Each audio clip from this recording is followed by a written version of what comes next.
Hi friends, welcome back to my YouTube channel Siya kitchen tips. എൻ്റെ എല്ലാ കൂട്ടുകാർക്കും സുഖമാണല്ലോ. ഇന്ന് എൻ്റെ കൂട്ടുകാരും ഷെയർ ചെയ്യാൻ വന്നേക്കുന്ന ഒരു അടിപൊളി വീഡിയോ ആയിട്ടാണ്. നല്ലൊരു മസാലക്കറിയുടെ വീഡിയോ ആയിട്ടാണ് ഞാൻ വന്നേക്കുന്നത്. പൂരിയുടെയും ചപ്പാത്തിയുടെയും ഏത് പലഹാരത്തിൻ്റെ കൂടെ നമുക്ക് സെർവ് ചെയ്യാൻ പറ്റുന്ന നല്ലൊരു പൂരി മസാലയാണ് നമ്മളിവിടെ തയ്യാറാക്കുന്നത്. പൊട്ടറ്റോ വെച്ച് വളരെ സിമ്പിളായിട്ട് നമുക്ക് തയ്യാറാക്കാം. നമ്മുടെ കിച്ചണിലുള്ള ഇൻഗ്രീഡിയൻസ് മാത്രം മതി. ഒരുപാട് ഇൻഗ്രീഡിയൻസിൻ്റെ ഒന്നും ആവശ്യമില്ല. രണ്ട് ഇൻഗ്രീഡിയൻസ് മാത്രം മതി. ബാച്ചിലേഴ്സിന് വരെ വളരെ സിമ്പിളായിട്ട് നമുക്ക് തയ്യാറാക്കാൻ പറ്റുന്ന നല്ലൊരു പൂരി മസാലയാണ് ഞാനിവിടെ തയ്യാറാക്കുന്നത്. വീഡിയോ ഒട്ടും സ്കിപ്പ് ചെയ്ത എല്ലാ കൂട്ടരും കാണും. അതുപോലെ നല്ല പഞ്ഞി പോലത്തെ പൂരി ഞാനിവിടെ തയ്യാറാക്കുന്നുണ്ട്. എണ്ണ ഒട്ടും കുടിക്കാതെ നല്ല പഞ്ഞി പോലെ നമുക്ക് പൂരി തയ്യാറാക്കാം. വീഡിയോ ഒട്ടും സ്കിപ്പ് ചെയ്ത എല്ലാ കൂട്ടരും കാണണേ. ആദ്യം തന്നെ എല്ലാവരും ഒന്ന് ലൈക്ക് ചെയ്ത് സപ്പോർട്ട് ചെയ്യണം. സബ്സ്ക്രൈബ് ചെയ്ത് കാണുന്ന ആരെങ്കിലുമൊക്കെ ഉണ്ടെങ്കിൽ ഒന്ന് സബ്സ്ക്രൈബ് ചെയ്ത് സപ്പോർട്ട് ചെയ്യാനും മറക്കരുത്. കൂടെയുള്ള കുഞ്ഞു ബെൽ ബട്ടൺ എനേബിൾ ചെയ്താലേ ഞാനിത് വീഡിയോസിൻ്റെയൊക്കെ നോട്ടിഫിക്കേഷൻ നിങ്ങൾക്ക് കിട്ടത്തുള്ളൂ. എന്നാൽ നമുക്ക് നേരെ വീഡിയോയിലോട്ട് പോകാം. ആദ്യം തന്നെ എല്ലാവരും ഒന്ന് ലൈക്ക് ചെയ്ത് സപ്പോർട്ട് ചെയ്യണേ. നേരെ വീഡിയോയിലോട്ട് പോകാം. ഞാനിവിടെ കറി തയ്യാറാക്കാൻ വേണ്ടി പൂരി ഭാജി തയ്യാറാക്കാൻ വേണ്ടി ഒരു 4 ഉരുളക്കിഴങ്ങ് എടുത്തിട്ടുണ്ട്. ഇതൊന്ന് നല്ലപോലെ ഒന്ന് പുഴുങ്ങിയെടുക്കണം. നമുക്ക് കുക്കർ വെച്ചൊന്ന് വേവിച്ചെടുക്കാവേ. കിഴങ്ങ് ഞാൻ വേവിക്കാൻ കുക്കർ വെച്ച് അടുപ്പത്ത് വെച്ചിട്ടുണ്ട്. ഇത് നല്ലപോലെ ഒന്ന് വെന്ത് വരട്ടെ. കിഴങ്ങെല്ലാം വേവിച്ചെടുത്ത് വെച്ചിട്ടുണ്ട്. ഇനി നമുക്കിതിൻ്റെ തൊലിയെല്ലാം ഒന്ന് കളഞ്ഞെടുക്കാം. നല്ല ചൂടാണ്. ചൂടാറിയിട്ട് തൊലി കളഞ്ഞെടുക്കാം. നമ്മുടെ കിഴങ്ങെല്ലാം നമ്മൾ തൊലി കളഞ്ഞെടുത്തിട്ടുണ്ട്. ഒരു ശകലം പോലെ തൊലി ഇരിപ്പില്ല. ഇനി നമുക്കിതൊന്ന് ഉടച്ചെടുക്കണം.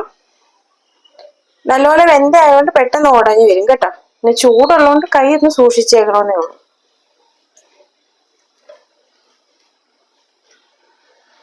ചൂട് വലുതായിട്ട് ആറിയിട്ടില്ല.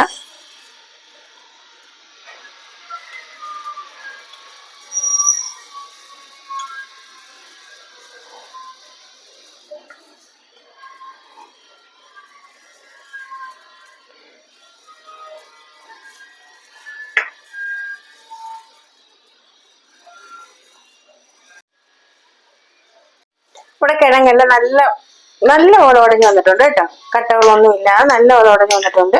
ഇനി നമുക്കിതൊന്ന് മാറ്റി വെച്ചേക്കാം. ഇതെങ്ങനെ നമ്മൾ പൂരി മസാല തയ്യാറാക്കുന്നതെന്ന് നോക്കാം. ഇനി വേണ്ട ഇൻഗ്രീഡിയൻസ് എന്തൊക്കെയാന്ന് നോക്കാം. ഒരു 4 സവാള കനം കുറച്ച് അരിഞ്ഞെടുത്തിട്ടുണ്ട്. ഒട്ടും കനവില്ലാതെ കനം കുറച്ച് അരിഞ്ഞെടുത്തിട്ടുള്ളത് എന്ന് വെച്ചാൽ പെട്ടെന്ന് നമുക്ക് വാടി വരാൻ വേണ്ടിയാണ്. എരിവിന് ആവശ്യമായ പച്ചമുളക് എടുത്തിട്ടുണ്ട്. തക്കാളി അരിഞ്ഞെടുത്തിട്ടുണ്ട്. പിന്നെ ഇഞ്ചി വെളുത്തുള്ളി പേസ്റ്റ് ആണ്. ഞാൻ ഇവിടെ ഒരു പാൻ വെച്ചിട്ടുണ്ട്. പാൻ നല്ലപോലെ ചൂടായി. അതിനകത്ത് നമുക്ക് ഇത്തിരി ഓയിൽ ഒഴിച്ചെടുക്കാം. ഞാൻ ഇവിടെ കോക്കനട്ട് ഓയിലാണ് ഒഴിക്കുന്നത്. ഏത് ഓയിൽ വേണമെങ്കിലും നമുക്ക് ചേർക്കാം. മലയാളികൾ നമ്മൾ കൂടുതലും വെളിച്ചെണ്ണ തന്നെയല്ലേ ഉപയോഗിക്കുന്നത്. പിന്നെ ടേസ്റ്റും നമ്മുടെ വെളിച്ചെണ്ണയ്ക്ക് തന്നെയാണ്. ഓയിൽ നല്ലപോലെ ചൂടായിട്ടുണ്ട്. നമുക്ക് ഇത്തിരി കടുക് ഇട്ട് കൊടുക്കാം. ഇനി നമ്മൾ ഇടാൻ പോകുന്നത് പെരിഞ്ചീരവും അതുപോലെ തന്നെ കറുവപ്പട്ടയും ഗ്രാമ്പൂവും കൂടാണ്. ഇതുകൂടെ നമുക്ക് ഇട്ട് കൊടുക്കാം. ഇതുകൂടെ ഒന്ന് മൂത്ത് വരട്ടെ. ഫ്ലെയിം കുറച്ച് വെച്ചിട്ട് നമുക്ക് ഇതൊന്ന് നല്ലപോലെ ഒന്ന് മൂപ്പിച്ചെടുക്കാം.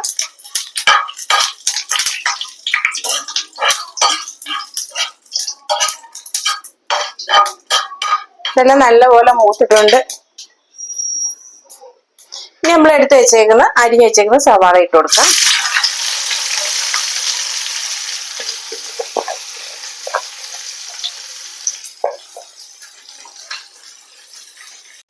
നല്ലപോലെ ഒന്ന് മിക്സ് ചെയ്ത് കൊടുക്കാം. സവാള നല്ലപോലെ വാടി വരണം.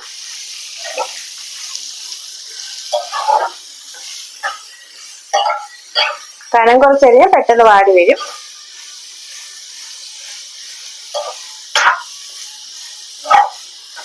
സവാള നല്ലപോലെ വാടി വരട്ടെ. നമുക്ക് മിക്സ് ചെയ്ത് കൊടുക്കാം.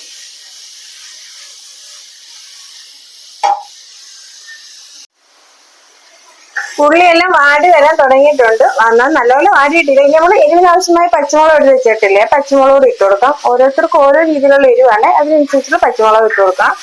നല്ലപോലെ മിക്സ് ചെയ്ത് കൊടുക്കാം. ഇനി പച്ചമുളകും സവാളയും നല്ലപോലെ ഒന്ന് വാടി വരട്ടെ. ഉള്ളി വാടി വന്നിട്ടുണ്ട്. ഇനി നമുക്ക് ഇഞ്ചി വെളുത്തുള്ളി ഇട്ട് കൊടുക്കാം. ഞാൻ ഇഞ്ചി വെളുത്തുള്ളി പേസ്റ്റ് ഇടാന്നാണ് വിചാരിച്ചിരുന്നത്. പിന്നെ ഞാനിത് വെളുത്തുള്ളി ഇഞ്ചി ചതച്ചിടുകയാണ്. ചതച്ച് വെച്ച വെളുത്തുള്ളി ഇട്ട് കൊടുക്കാം. അതുപോലെ തന്നെ ചതച്ച് വെച്ച ഇഞ്ചിയും കൂടി ഇട്ട് കൊടുക്കാം. നല്ലപോലെ ഒന്ന് മിക്സ് ചെയ്ത് കൊടുക്കാം.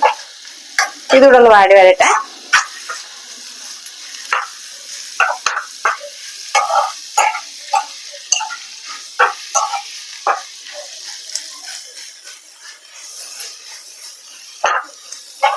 ഇച്ചിരി ഇഞ്ചി തോനെ ഇടണം കേട്ടോ, കിഴങ്ങായതുകൊണ്ട്. വെളുത്തുള്ളി തോനെ വേണ്ട, ഇഞ്ചി ഇച്ചിരി ശകലം തോനെ ഇടണം.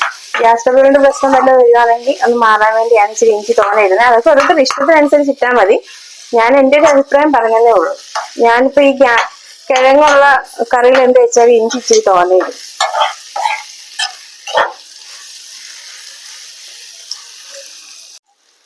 ഉള്ളി നല്ലപോലെ വാടിയിട്ടുണ്ട്, ഇഞ്ചി വെളുത്തുള്ളി വാടിയിട്ടുണ്ട്. ഇനി നമുക്ക് ഇത്തിരി പൊടി ഐറ്റംസ് ഇട്ട് കൊടുക്കാം.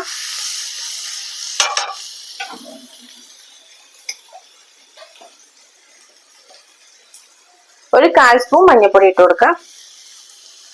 ഒരു 1/2 സ്പൂൺ ഗരം മസാല ഇട്ട് കൊടുക്കാം. ചെറിയ സ്പൂണിനാണ് 1/2 സ്പൂൺ ഇടുന്നത്. ചെറിയ സ്പൂണിന് 1 സ്പൂൺ കുരുമുളക് പൊടി ഇട്ട് കൊടുക്കാം. ചെറിയ സ്പൂണിന് 1/2 സ്പൂൺ മല്ലിപ്പൊടി ഇട്ട് കൊടുക്കാം. ഇനി നല്ലപോലെ ഒന്ന് മിക്സ് ചെയ്ത് കൊടുക്കാം. ഈ പൊടി ഒന്ന് നല്ലപോലെ ഈ എണ്ണയ്ക്കകത്തൊക്കെ കിടന്ന് നല്ലപോലെ ഒന്ന് ചൂടായി വരട്ടെ.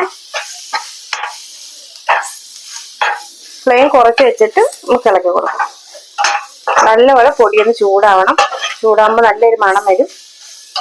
നമ്മൾ ഉപ്പിട്ടിട്ടില്ല കേട്ടോ, കിഴങ്ങിന് ഉപ്പിട്ടിട്ടതല്ല, അതുകൊണ്ട് കിഴങ്ങ് കൂടി ഇട്ടിട്ട് നമുക്ക് ഉപ്പിടാം.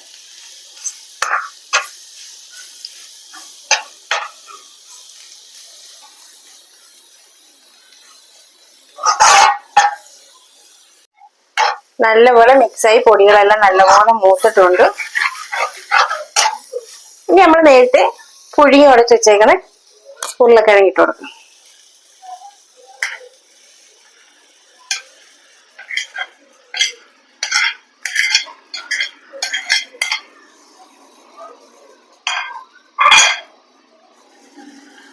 നല്ലപോലെ മിക്സ് ചെയ്ത് കൊടുക്കാം. ഫ്ലെയിം കുറച്ച് വെച്ചിട്ട് വേണമെങ്കിൽ അങ്ങനെ മിക്സ് ചെയ്യാം, അല്ലെങ്കിൽ ലോ ആൻഡ് മീഡിയം ഫ്ലെയിം വെച്ചിട്ട് മിക്സ് ചെയ്യാം. അടിക്ക് പിടിക്കുകയും ചെയ്ത് കരിയുകയും ചെയ്യരുത്. നമ്മൾ കിഴങ്ങ് ഉപ്പിടാതാണ് വേവിച്ചത്, ഉള്ളിക്ക് ഉപ്പിട്ടിട്ടില്ല. നമുക്ക് അതിനനുസരിച്ചുള്ള ഉപ്പിട്ട് കൊടുക്കാം. ഉപ്പിട്ടിട്ട് നല്ലപോലെ ഒന്ന് മിക്സ് ചെയ്ത് കൊടുക്കാം. ഒരുപാടങ്ങ് കുഴഞ്ഞു പോകരുത്, എന്നാൽ എല്ലായിടവും ഉപ്പ് പിടിക്കണം. ആ രീതിയിലൊന്ന് നമുക്ക് നല്ലപോലെ ഒന്ന് മിക്സ് ചെയ്ത് കൊടുക്കാം. പൊടികളെല്ലാം നല്ലപോലെ മൂത്തയാണ്. കിഴങ്ങിനകത്തോട്ട് എരിവും ഒക്കെ ഒന്ന് മസാലകളെല്ലാം ഒന്ന് പിടിക്കണം. അതിനനുസരിച്ച് നമ്മൾ നല്ലപോലെ ഒന്ന് മിക്സ് ചെയ്ത് കൊടുക്കണം. നല്ലപോലെ മിക്സ് ആയിട്ടുണ്ട്. ഇനി നമ്മൾ അരിഞ്ഞ് വെച്ചേക്കുന്ന തക്കാളിയും കൂടി ഇട്ട് കൊടുക്കാം. തക്കാളിയും ഒരുപാടൊന്നും വേവണ്ട, അതുകൊണ്ട് നമ്മൾ ലാസ്റ്റ് ഇട്ട് കൊടുക്കുന്നത്. തക്കാളിയും കൂടി ഇട്ട് നല്ലപോലെ ഒന്ന് മിക്സ് ചെയ്ത് കൊടുക്കാം. കിഴങ്ങിനൊക്കെ ഉപ്പ് പിടിച്ചിട്ടുണ്ടോ നമ്മൾ നോക്കണം. ഫ്ലെയിം ഇത്തിരി കൂട്ടി വെച്ചിട്ട് നമ്മൾ മിക്സ് ആക്കി കൊടുക്കാം. അടിക്ക് പിടിക്കരുതെന്നേ ഉള്ളേ.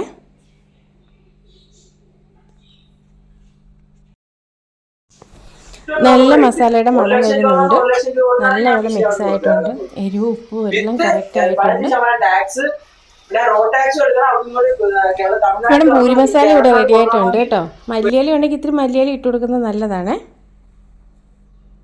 ഇനി നമുക്കങ്ങ് ഫ്ലെയിം ഓഫ് ആക്കാം. പൂരി മസാല ഇവിടെ എല്ലാം റെഡി ആയിട്ടുണ്ട്. നമുക്കിനി പൂരിയും കൂടെ ഒന്ന് പൊരിച്ചെടുക്കാം.